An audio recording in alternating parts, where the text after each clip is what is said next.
আমার ভাইরা কয়েকজন আজকে আমাকে প্রশ্ন করেছে, হুজুর এই বিষয়টা একটু ইঙ্গিত দিয়ে। আমার আলোচনা এরা সবাই শুনছেন, আজকে আমি শুধু এই বিষয়টা ক্লিয়ার করে শেষ করে দিব। রসুল কি আসলে ইলিটারেট, নিরক্ষর ছিল? আসলে এটা আপনারা ফতুয়া দিয়ে না, আমি বুঝানোর পরে ফতুয়া দিয়ে। এক বক্তা বলেছে নবীজি আমার নিরক্ষর ছিল। কি ছিল? এক নাম্বার কি ছিল? বুঝছেন কথা, না বুঝা ফাল মারিয়েন না, আর পরের দিন দোকানে সমালোচনা করেন না। আমি কারো নাম ধরে কিছু বলবো না, আর এই আদত আমার নাই, এই অভ্যাস আমার নাই। এক নাম্বার বলেছে নবীজি কি নিরক্ষর। নবীজি কি ছিল? দুই নম্বর লিখতে জানতো না, তিন নাম্বার পড়তে জানতো না, চার নাম্বার অক্ষর চিনতো না, পাঁচ নাম্বার 1 2 জানতো না, 6 নাম্বার বার চিনতো না, শনিবার রবিবার জানতো না। কয়টা হইল? 5টা। 6টা। কয়টা? 6টা। আমি প্রত্যেকটা প্রমাণ করতেছি। যদি প্রমাণিত হয়ে যায় যে রাসূলুল্লাহ অক্ষর চিনতো, তাহলে একটা কুফর করছে। যদি প্রমাণিত হয়ে যায় নবীজি বার চিনতো, 2টা কুফরি করছে। যদি প্রমাণিত হয়ে যায় নবীজি 1 2 জানতো, 3টা কুফরি করছে। যদি প্রমাণিত হয়ে যায় নবীজি অক্ষর চিনতো, 4টা কুফরি করছে। যদি প্রমাণিত হয়ে যায় নবীজি পড়তে জানতো, 5টা কুফর করছে। যদি প্রমাণিত হয়ে যায় নবীজি লিখতে জানতো, তো 6টা কুফর করছে। একজন ব্যক্তি একটা জুমলা, এক সেন্টেন্সের মধ্যে যদি 6টা কুফরি করে, আমার বুঝে আসে না, হ্যাঁ কি মুন্না আলেম, কুফরি বুঝেননি? একাধারে বারবার কুফর করলে শুধু এমনি কাফের হয়ে যায়। আসেন, আমাদের এই জেলার নাম কি? সবাই বলেন।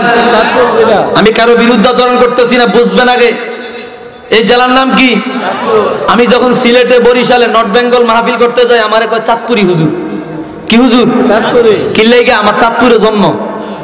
আমার চাঁদপুরে কি? আমার চাঁদপুরে জন্ম, এই জন্য আমাকে চাঁদপুরি হুজুর বলা হয়, ঠিক কিনা? মক্কা শরীফের পূর্ব নাম ছিল উম্মুল কোরা। পূর্ব নাম ছিল কি? কি ছিল? কথা জবাব দিতেন না। উম্মুল কোরা।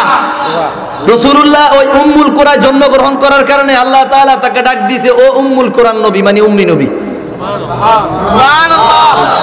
এখন উম্মি শব্দের অর্থ কি নিরক্ষর? নাকি গ্রামের নাম উম্মুল কোরা? মক্কা শরীফের নাম কি? উম্মুল কোরা। এই জন্য আল্লাহ তাআলা ডাক দিয়েছে কি বলে? উম্মি নবী। ও উম্মি নবী মানে উম্মুল কোরায় জন্মগ্রহণ করার নবী। সুবহানাল্লাহ। এক নাম্বার। দুই নাম্বার, উম্মি শব্দের অর্থ হচ্ছে আল্লাযী লা ইয়াকরা ওয়া লা ইয়াকতুব, যিনি লিখেন না, যিনি পড়েন না। যিনি লিখেন না, যিনি পড়েন না। আচ্ছা, একটা জিনিস লিখে রাখে এবং একটা জিনিস বারবার মুখস্থ করে রাখে ওই ব্যক্তি যার স্মৃতি শক্তি কম, মনে রাখতে পারতো না।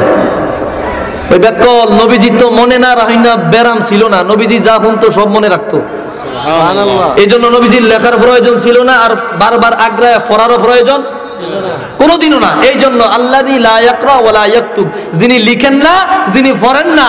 তো কিল্লাইগা লিখেন না বলে তার মনে না থাকার অভ্যাস ছিল না, তিনি ভুলে যাইতেন না, যা শুনতেন তা মনে রাখতে পারতেন কিয়ামত পর্যন্ত। সুবহানাল্লাহ। কোন বুঝাইছে? দুইটা। সমালোচনা করবেন ইনসাফের সাথে, বেইনসাফি করলে আল্লাহর কাছে জালেম হবেন, আমি বলে দিয়ে গেলাম।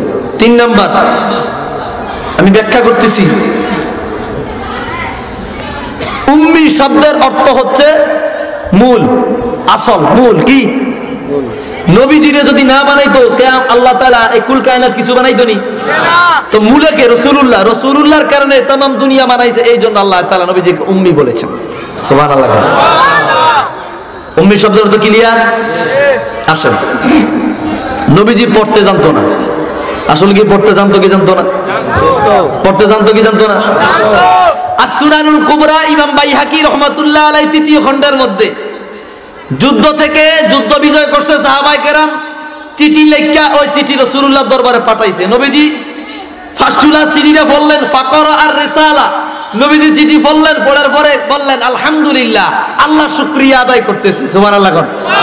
তো নবীজি যদি পড়তে না জানতো তো চিঠি পড়লো কিভাবে? প্রমাণিত হইল নি? রাসূল পড়তে জানতো, প্রমাণিত হইল নি? নিরক্ষর বললে একটা কুফরি করছে, প্রমাণিত করলাম নবীজি নিরক্ষর ছিল। নবীজি পড়তে জানতো না বললে 2টা কুফরি করছে, নবীজি পড়তে জানতো, প্রমাণ করলাম নি? 3 নাম্বার, নবীজি অক্ষর চিনতো না। কি চিনতো না?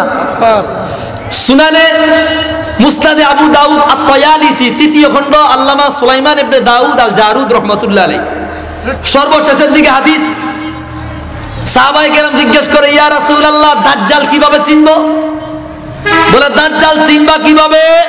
বলে বাইনা আইনাইগে মাকতুবুন কাফ ফা রা, যে দাজ্জালের কপালের মধ্যে কাফ ফা রা লেখা থাকবে, কাফের লেখা থাকবে, তাইলেই বুঝবা সে দাজ্জাল। সুবহানাল্লাহ কোন। তো যদি রাসূল অক্ষর না চিনতেন তো কাফ কোনটা, ফা কোনটা, র কোনটা কিভাবে চিনলেন? প্রমাণিত হলো? প্রমাণিত হলো। 3 নাম্বার গেছে, এই আরেকটা কুফর প্রমাণিত হইল। 4 নাম্বার, নবীজি লিখতে জানতেন না। নবীজি লিখতে জানতেন কি জানতেন না? সহিহ আল বুখারী কিতাবুস সুলহ, সুলহ অধ্যায়ের মধ্যে আল্লামা আবু আব্দুল্লাহ ইসমাইল আল বুখারী রাহমাতুল্লাহ আলাইহি একই হাদিসটা 3 জায়গায় আছে। 2553 নম্বর হাদিস। 2500 রাসূলুল্লাহ হজ করার জন্য মদিনা শরীফ থেকে মক্কায় ঢুকবেন। হযরত আলী রাদিয়াল্লাহু তাআলা আনহুর মাধ্যমে চিঠি লিখলেন, শর্তনামা, মক্কার কুরাইশদেরকে বলবা এই চিঠির মধ্যে সাইন করতে, শর্ত সাপেক্ষে মক্কায় ঢুকবো, হজ করব, মদিনায় চলে যাব। মক্কার কুরাইশদের কাছে যখন চিঠি নিল, কুরাইশরা দেখলো মিন রাসূলিল্লাহি সাল্লাল্লাহু আলাইহি ওয়াসাল্লাম ইলা কুরাইশিন, আল্লাহর রাসূলের পক্ষ থেকে কুরাইশদের কাছে এই চিঠি। কুরাইশরা বলে না, এই যে রাসূলুল্লাহ দেখা যায়, এটা দেখার পরেও যদি আমরা প্রতিবাদ না করি তাহলে তো সে যে আল্লাহর রাসূলের তো আমরা মাইন নেই নিলাম, আর যদি মাইন নেই তো তারে হুদাউদি কিল্লাই গিয়ে আমরা মক্কায় ঢুকতে বারণ করবো, সেটা এমনি ঢুকতে পারবে। যাও চিঠি নিয়ে যাও, মুহাম্মদকে বলো রাসূলুল্লাহ কাইটা দিত। আলী রাদিয়াল্লাহু তাআলা আনহু আইলো, সহিহ বুখারী 2553 নম্বর হাদিস, একই হাদিস বুখারীতে 3 বার আসছে। আলী কয়, হুজুর হেরা তো রাসূলুল্লাহ কাইটা দিত কইতেছে। রাসূল বলে হু রাসূলুল্লাহ, রাসূলুল্লাহ কেটে দাও। আলী কয়, হুজুর আমার গর্দান উড়িয়ে দিলেও আমি এই রাসূলুল্লাহ শব্দটা কাটতে পারবো না। তো রাসূল কয়, এই যে হাদিসের আবারও পড়তেছি, রাসূল কি বলতেছে? আল্লাহর রাসূল সাল্লাল্লাহু তাআলা আলাইহি ওয়া আলিহি ওয়াসাল্লাম ফাখাযা রাসূলুল্লাহ সাল্লাল্লাহু আলাইহি ওয়াসাল্লাম আল কিতাবা ফাকাতাবা মা হাযা কাদা আলাইহি মুহাম্মদ ইবনে আব্দুল্লাহ। নবীজিকে খাতা কলম দাও, খাতা কলম দিল। রাসূলুল্লাহ নিজ দায়িত্বে রাসূলুল্লাহ কাইটা লেখলো মুহাম্মদ ইবনে আব্দুল্লাহ, আব্দুল্লাহর পুত্র মুহাম্মদের পক্ষ থেকে। সুবহানাল্লাহ কোন। আর ওদের বলেন সুবহানাল্লাহ। নবী লিখতে জানতো নি? জানতো নি? নিজ হাতে লিখছে না? এরপরে আসেন, এটাও প্রমাণিত হইল, তার আরেকটা কুফর প্রমাণিত হইল। 5 নাম্বার, নবীজি নাকি 1-2 জানতো না। 1-2 জানতো না। ওয়াহিদ ইসনান সালাসা আরবা খামসা সিত্তা সাবা সামানা তিসা আশারা, হ্যাঁ ওয়াহিদ হাদি আসা, সানি আসা, সালেস আসা, রাবে আসা, খামে আসা, সাদিস আসা, সামিন আসা, তাসে আসা, ইশরুন, হাদি ইশরুন, সানি ইশরুন। নবী নাকি এগুলা জানতো না, আল্লাহর কাছে বানাছেন। সুনান ইবনু মাজার মুকাদ্দামা ভূমিকার মধ্যে হাদিস,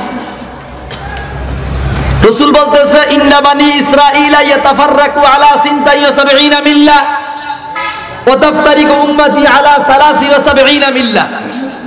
ও আমার উম্মত, বনি ইসরাইলের দল 72 দলে বিভক্ত হইছে, আমার উম্মত 73 দলে বিভক্ত হবে।